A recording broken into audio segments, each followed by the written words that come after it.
My thoughts on PEDs, performance-enhancing drugs, and the PRT stuff.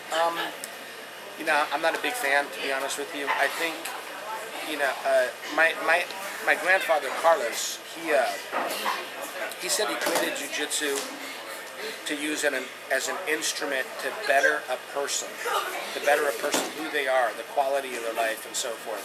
So if you're putting these synthetic agents into your bloodstream and these hormones and everything, I think you're kind of going away from that. So I'm against it. I think it's not good for your overall health.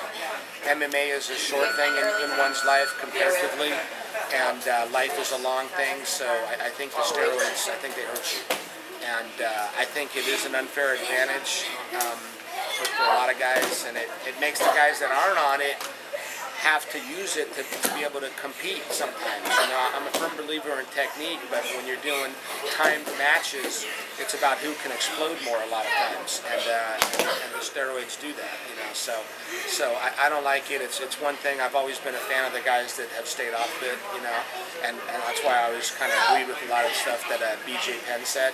You know, that you know, he's an adamant guy against it.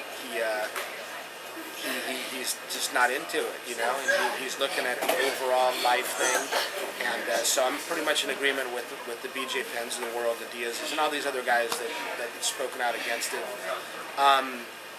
And like I said, I'm just not a fan of the guys that juice up, and you know, I think, hey man, if you have to do that, it's really, you know you didn't win that fight, you know, type of thing. So I hope BJ, you know, he'll be fighting a lot of these guys, I'm sure, in his career that are these little juice monkeys, and I hope he beats them.